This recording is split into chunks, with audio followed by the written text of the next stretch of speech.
It's been a year since I reviewed the Redmi 4, and as far as I know, it's pretty good at a budget price point. With the release of the Redmi 5 and 5 Plus, I was definitely intrigued with the decision of a bigger display. 5-inch on the Redmi 4 compared to 5.7 inches on the Redmi 5 and 5.99 inches on the Plus. It's eating into the domain of the Redmi Note series that was for those who prefer a bigger screen. Now it seems like the line has been blurred even more. Apart from the screen size differences in the Redmi 5 and 5 Plus, the CPU and battery capacity are different. Snapdragon 450 and 3300 mAh battery on the Redmi 5, Snapdragon 625 and 4000 mAh battery on the Plus. In this video, I will refer to the smaller phone as Redmi 5 and the larger one, the Plus. On the front, it looks identical, but on the back, there are some slight differences. The Redmi 5 has a piece of metal which looks like a cover, and the edges are smooth without any lines. The Plus, however, has a cutout all around, and the silver lining reaches out to the sides of the phone.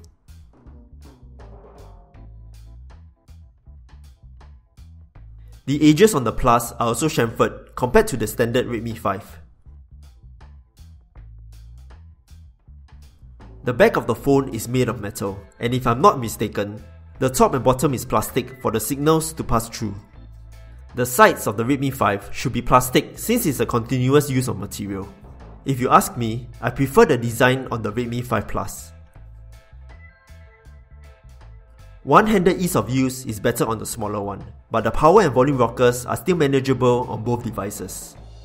Buttons are pretty tactile, and one-handed mode is there if you require. Like all the Redmi series, the fingerprint sensor is on the back, just where the finger will rest on naturally. The sensor is always active, and unlock speeds are very quick as well. Two speaker grills are at the bottom, flanking the USB port, but only one has sound coming out from it. It's a pity dual front-facing speakers are not here. There is a LED light on the right of the front camera, and it's larger on the Plus. And the colours cannot be changed. The camera is protruding on both models, but at least a case is given, so it's more usable on the table. The quality isn't the best, but at least it's free.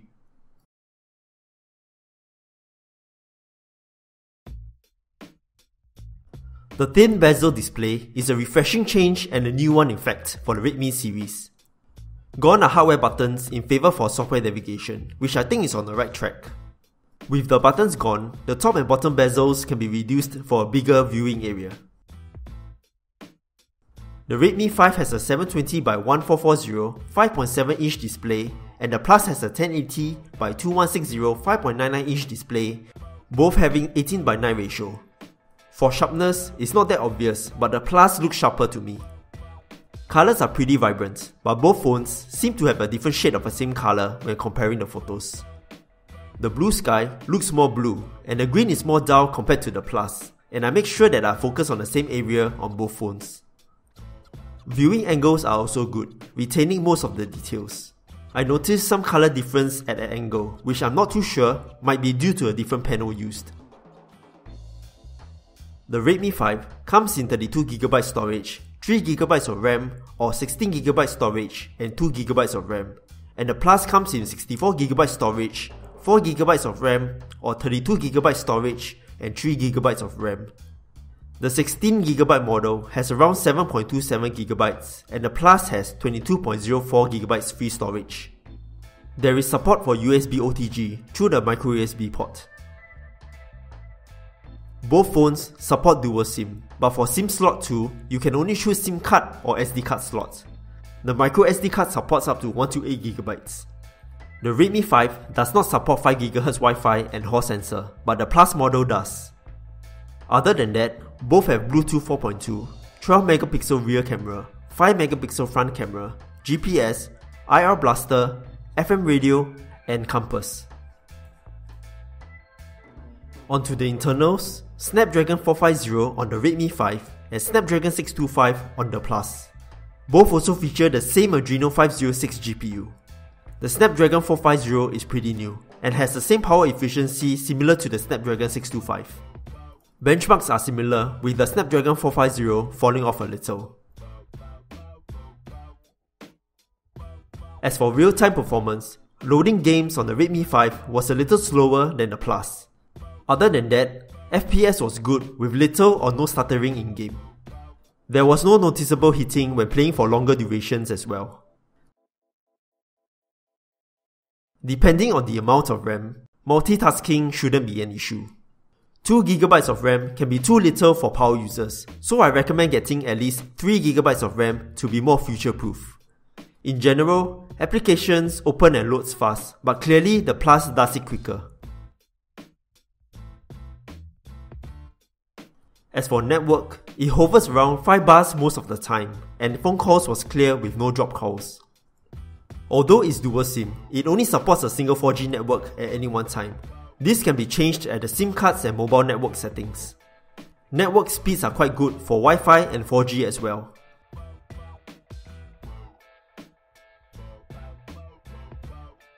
Both are running Android 7.1.2 with MIUI 9 on top. To install Play Store, head to the Mi Store app and get the Google installer, where it will install services for Google services to work. I have a video showing the features of MIUI 9, so be sure to check it out in the description box below.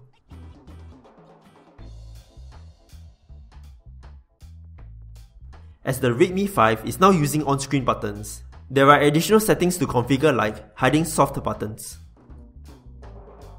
Battery life was pretty good for both phones, and the Plus lasted longer with the larger battery.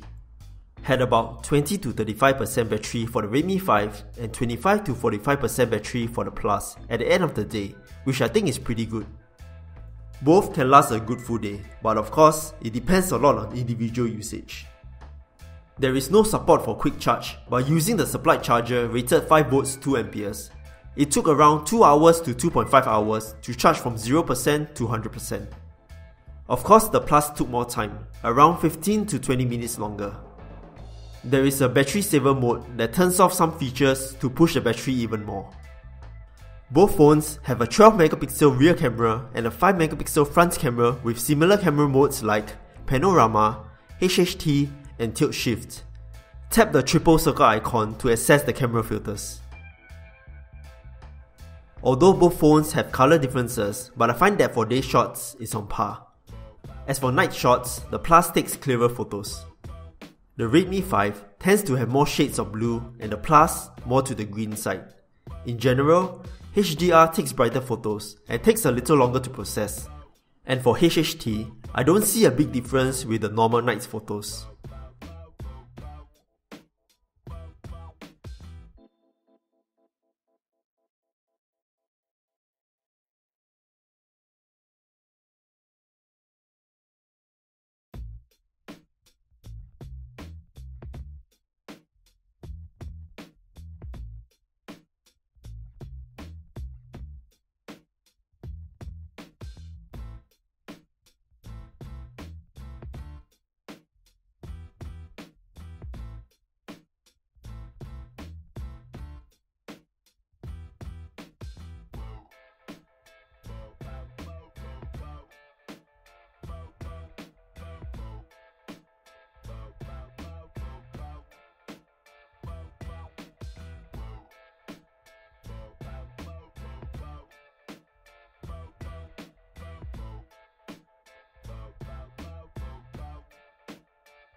Macro shots are pretty good, with a distance of about 10 to 15 centimeters to be clear.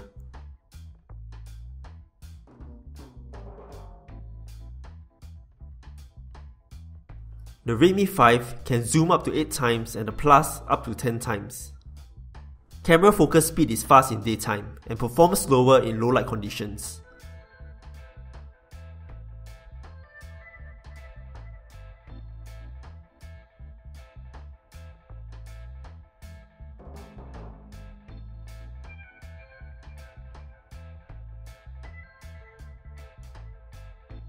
Autofocus works pretty well too.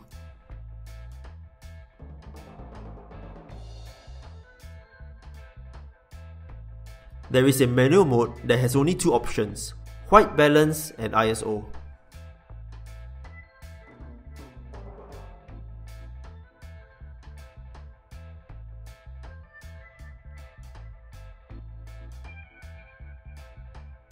As for video, Redmi 5 has only time-lapse, and the Plus has both time-lapse and slow motion. Redmi 5 is good for 1080p recording, but the Plus takes it up a level at 4K video recording. There is no OIS, so expect the videos to be shaky. Selfies will make you years younger with the Beautify tool, but I find that the surrounding can be a little too overexposed.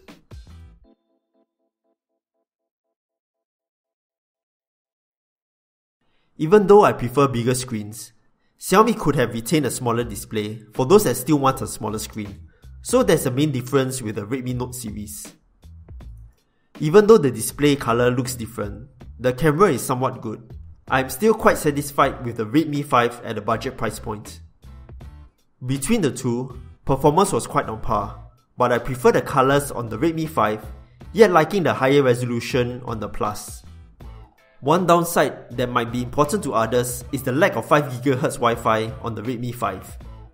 If I were to choose, I will go for the Plus for the bigger battery.